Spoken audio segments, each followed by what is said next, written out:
झारखंड राज्य आजीविका संवर्धन समाज जेएसएलपीएस पलामू जिला प्रबंधक रौसल्या लकड़ा व चियांकी स्थित सीएलएफ संकुल अध्यक्ष Mamta Oraon, block anchor person Krishna Yadav, सामुदायिक समन्वय उषा कुमारी, संजय राजन सहित दर्जनों महिला कर्मियों ने झारखंड सरकार द्वारा जारी निर्देशानुसार जिले में तालाबों की साफ सफाई कर तालाब का उपयोग कर रहे स्थानीय लाभुकों को ये संदेश दिया और कहा, जल ही जीवन है, जल संरक्षण व जल के बिना मनुष्य की जीवन की कल्पना ही नहीं की जा सकती। ऐसे में सरकार के द्वारा निर्मित की गई सभी मुख्य जल संग्रह स्रोतों का साफ सुथरा व सुरक्षित रखी जाए। सरकार के जारी कार्यालय आदेश का निर्वहन करते हुए सरकार के साथ कदम से कदम मिलाकर राज्य सरकार की कई योजनाओं को धरातल पर उतारने वाली मात्र एक संस्था झारखंड राज्य आजीविका संवर्धन समाज जेएसएलपीएस ने राज्य के विकास में अपनी एक महत्वपूर्ण भूमिका निभाते हुए सरकार के हर एक योजनाओं को आखिरी पैदान तक पहुंचाने में सक्षम रही है। आज पोखराहा कला स्थित तीनफेड़िया तालाब को बड़ी ही निपुणता के साथ सरकार के इस सफाई अभियान को जेएसएलपीएस की दीदियों ने अपने श्रम दान से कार्यक्रम को सफल बनाते हुए दिखी और यह संदेश भी दिया कि सरकार की योजनाओं द्वारा निर्मित सभी जल संग्रह स्रोतों को साफ सफाई, देखरेख व रख रखाव स्थानीय लाभुकों की पहली जिम्मेवारी है, ताकि लंबे समय ऐसे योजनाओं का निरंतर उपयोग किया जा सके। वहीं उसी तालाब के किनारे बने नहर के समांतर वर्षों से सड़क की जर्जर स्थिति पर स्थानीय ग्रामीणों ने जिले के अधिकारी व क्षेत्र के जनप्रतिनिधियों सहित क्षेत्रीय विधायक व सांसद पर भी बड़ा सवालिया निशान खड़ा किया है और अविलंब इस जर्जर रोड की स्थिति को सुधारने का अपील भी किया है। आइए देखते हैं मेदिनीनगर सदर प्रखंड से ground reporting the news revolution संस्थापक अजय सिंह के साथ। नमस्कार, आप देख रहे हैं द न्यूज रेवोल्यूशन। मैं हूं अजय कुमार। आज हम उपस्थित हैं मेदिनीनगर सदर प्रखंड अंतर्गत ये पोखराहा कला ग्राम में जो तीनफेड़िया तालाब जिसको बोलते हैं, ये तीनफेड़िया तालाब है और एक झारखंड सरकार के आदेशानुसार JSLPS Jharkhand state livelihood promotion society के कुछ महिलाएं एक बहुत ही सुंदर पहल के तहत ये तालाब का साफ सफाई अभियान के लिए आज यहाँ उपस्थित हुए हैं। मैं जेएसएलपीएस के तमाम अधिकारियों से भी बात करने का प्रयास करूंगा और जो जेएसएलपीएस के महिलाएं हैं उनसे भी बात करने का प्रयास करूंगा कि आज इस तालाब का सफाई करके आप समाज के बीच क्या संदेश देना चाहते हैं और इससे लोगों को क्या प्रेरणा मिलेगी। आइए, क्या नाम हुआ मैम आपका? मैं रौसल्या लकड़ा डीएमए से मैं भी जेएसएलपीएस जिला में मैं कार्यरत हूँ। आज तालाब सफाई का ये ख्याल कहाँ से उत्पन्न हुआ? एक्चुअली ये हमारे लिए स्टेट की ओर से ही एक कार्यालय आदेश से आया है कि हर एक ज़िला में कम से कम एक तालाब का साफ़ सफाई करेंगे हमारे सीएलएफ की दीदी लोग, और जिसके द्वारा हमारा एक विशेष मैसेज रहेगा। जिस तालाब को चयन किए हैं या तो उसमें साफ़ सफाई करेंगे तो वहाँ एक मैसेज जाना चाहिए कि वहाँ के गांव के लोग जो उस तालाब का उपयोग करते हैं या मवेशी वहाँ का पानी का उपयोग करता है, तो वहाँ हमेशा वो साफ़ सफाई कंटिन्यूअसली होता रहे। ये मैसेज रहेगा कि गांव के लोगों के लिए कि टाइम पे जब भी ज़रूरत पड़े उसके आधार पे वहाँ साफ़ सफाई करेंगे। और इसकी पहल हमारे चियांकी सीएलएफ है इसका पहल कर रहा है, ताकि एक आदर्श के रूप में एक नमूना दिखाए कि साथ में सीएलएफ के जितनी दीदी लोग हैं, इस गांव की दीदी लोग भी यहाँ की मेंबर्स हैं तो वे भी उसमें आते हैं, तो ये एक नमूना उस गांव के लिए दिखाएं। इस्तेमाल करते हैं इसका, वो कम से कम इसका लगातार साफ सफाई बिल्कुल। चलिए, एक बहुत ही बेहतर संदेश है सरकार की तरफ से भी और जेएसएलपीएस के जितनी भी महिलाएं हैं, जितने भी कर्मी हैं उनके तरफ से। और ये एक बहुत ही बड़ी पहल, चूँकि जल जो है स्वच्छ रखना, जल जीवन है, इसलिए जल को स्वच्छ रखना हम सभी का दायित्व भी है। हमारे बीच समाज सेवी भी रही हैं ममता जी और इस क्षेत्र के जिला परिषद उम्मीदवार भी रही हैं और कहीं ना कहीं जेएसएलपीएस के अधिकारी भी हैं।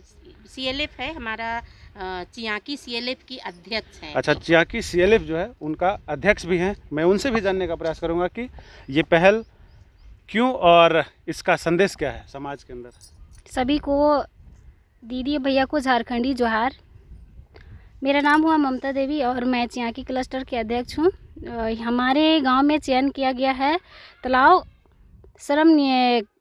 तरफ से श्रमदान रखा गया है, जो कि चियांकी क्लस्टर में आया था। हमने सबसे पहले पोखराहा कला को चयन किया है, जहां मैं ये संदेश देना चाहूँगी जितने भी हमारे पलामू ज़िला के निवासी हैं, अपने ज़िले में जितने भी तालाब है साफ़ सफाई रखिए। जल है तो जीवन है, ये हमारा बहुत बड़ा जीने का, अगर खाना हम लोग अनाज खा लेते हैं, लेकिन अगर हम लोग पानी नहीं पिएंगे तो जीने का कोई आधार। कि जल ही जीवन है, खाना के साथ जल का उतना ही महत्व है जितना कि जीवन में हर इंसान को हर चीज़ों की ज़रूरत है। पानी का सबसे महत्वपूर्ण ज़रूरत चीज़ है। और हमारे पास और भी कुछ दीदी है, मैं उनसे भी बात करने का प्रयास करूँगा। आपका नाम क्या हुआ? आप उधर देख रही है। उर्मिला देवी। क्या क्या संदेश देना चाहते हैं ऐसे जल जो तालाब का सफाई करके लोगों के बीच क्या संदेश देना चाह रहे हैं? यहाँ हम लोग देने आ रहे हैं कि मतलब तालाब गंदा ना हो। आदमी भी कभी अगर पानी उनी नहीं मिलता है तो ला के पी लेता है, माल मवेशी भी पीता है, अगर आने जाने वाले आदमी है वो भी पीते हैं। तो हम लोग का CLF से यही है कि मतलब जल जीवन का हम लोग का जहाँ जहाँ भी तालाब है वो तालाब का हम लोग का साफ सफाई करना चाहिए। मतलब ये सर मैसेज ये दे रहे हैं कि यही नहीं बल्कि पलामू के अंदर कहीं भी तालाब है हर तो लोग ये सफाई खुलकर सामने आते हैं कि साफ हाँ, सफाई सब साफ सफाई करें। और इसमें लजाने डराने का ये नहीं है कि मतलब हम तालाब सफाई कर रहे हैं तो हम लोग का कोई बेइज्जती होगा, ऐसा बात नहीं है। जब हम लोग का अपना बस्ती में है, अपना गांव में है तालाब, तो उस तालाब को हम लोग का साफ सफाई रखना चाहिए। क्योंकि अगर अभी कुआं है, नल है, सब सूख जा रहा है, तो अगर तालाब उलाब में पानी है तो साफ सफाई रखेंगे तो आने जाने वाले भी पिएंगे। तो मैं इसी कह के मैं अपना वाणी को विराम। चलिए, बहुत बहुत धन्यवाद आप सभी को और ढेर सारी शुभकामनाएं हमारे चैनल की ओर से भी। जो आपने पहल किया है उस पहल के लिए हमारे चैनल की ओर से भी और ज़िले के तमाम अधिकारियों की ओर से भी मैं दरख्वास्त करूंगा कि ऐसे जहां भी तालाब हो, जहां पे माल मवेशी का पीने का पानी कम से कम शुद्ध अवेलेबल हो सके, उपलब्ध हो सके, उसके लिए आप सभी को भी ऐसी पहल करनी चाहिए। चूँकि ये झारखंड सरकार का निर्देश है तो हम सभी को निर्देशों का पालन करना चाहिए। अभी इस वक्त मैं उपस्थित हूँ मेदिनीनगर सदर प्रखंड का ये पोखराहा कला गांव है, जहाँ पे देखिए हम लोग खुद रिपोर्टिंग करने आए थे। चूँकि सर्मदान से JSLPS की सर्मदान से यहाँ पे तालाब का साफ़ सफाई हो रही थी और उसी की रिपोर्टिंग के लिए हम आए थे। देखिए, मैं कैमरामैन से अभी आग्रह करूँगा कि दिखाएं हमारी गाड़ी। देखिए यहाँ कैसे उतरेगी, आप देखो। अगर ऐसी छोटी गाड़ियाँ हम या किसी और की भी गाड़ी इधर आए तो वो टूट जाएगी। ये स्थिति है यहाँ के रोड का। तो मैं यहाँ के जो भी जनप्रतिनिधि हैं, चाहे वो विधायक हो, चाहे वो सांसद हो, जिनके भी कार्य क्षेत्र में ये रोड आता है, चूँकि ये पोखराहा से पोखराहा कला तक का ये मेन शहर को जोड़ने वाला, जो पांकी रोड को जोड़ने वाला ये सड़क है, लेकिन इतनी बदहाल स्थिति में है। चूँकि अभी ये गर्मी है इसलिए आपको इतना दिख रहा है। अगर ये बारिश होती तो हम शायद जा भी नहीं पाते, ऐसा स्थिति है। हमारे बीच देखिए यहाँ के स्थानीय लोग भी हैं। क्या बोलना चाहेंगे भाई, ये रोड कब से ऐसा ख़राब है?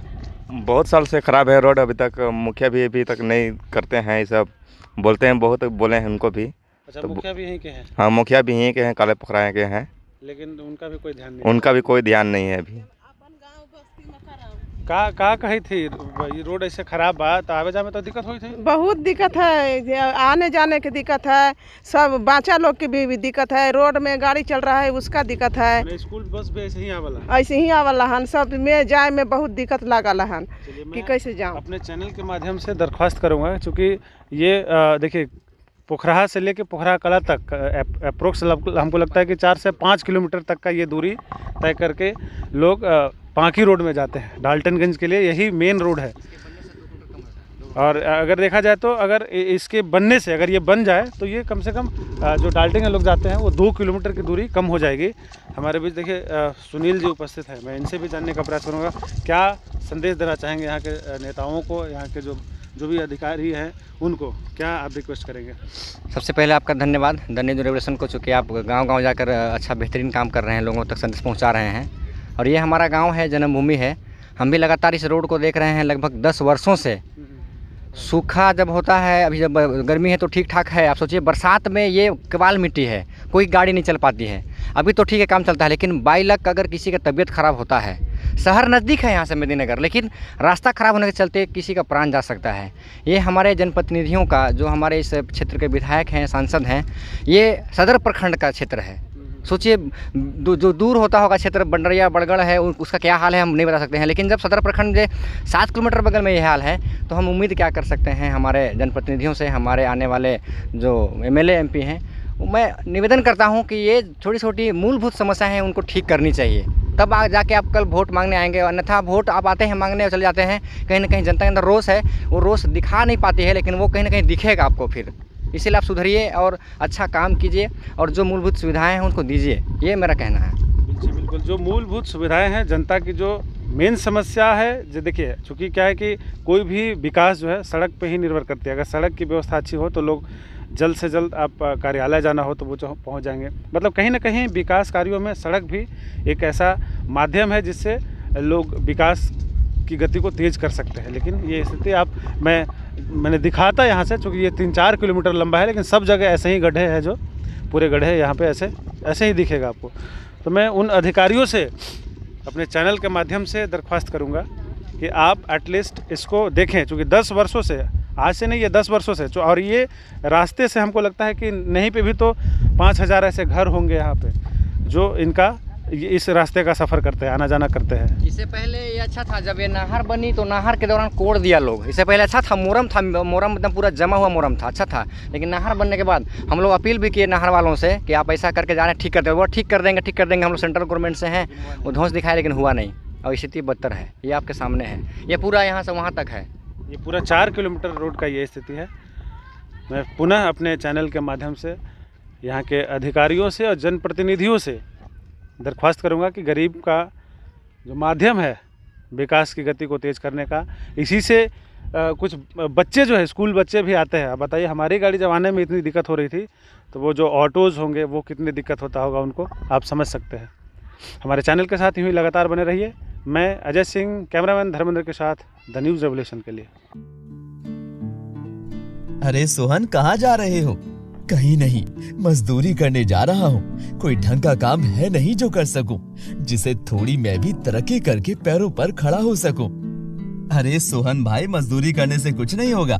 अगर तुम्हें तरक्की करनी है तो आज ही पलामू एक्साइड ई रिक्शा पर जाकर अपने लिए एक बढ़िया सा ई रिक्शा ले आओ और एक अच्छा काम स्टार्ट करके अपने पैरों पर खड़े हो जाओ। इनके ई रिक्शा में आपको मिलता है लोड गियर फैसिलिटीज, 1500 वॉट का पावरफुल मोटर, 1 टन की लोड कैपेसिटी के साथ ही एक अच्छा बम्पर धमाकेदार ऑफर भी चल रहा है। प्रत्येक ई रिक्शा लोडर एवं सवारी गाड़ी पर 5000 रुपए की छूट एवं पानी बोतल और एक स्टाइलिश की रिंग गिफ्ट में दी जा रही है। अरे वाह, मैं आज ही मजदूरी छोड़कर अपना ई रिक्शा लाता हूँ। इनका नंबर तो देना मुझे, 9065717228 या 9430466268 पे कॉल करो या स्क्रीन पर दिए एड्रेस पर विजिट करो। आपको सारी जानकारी मिल जाएगी।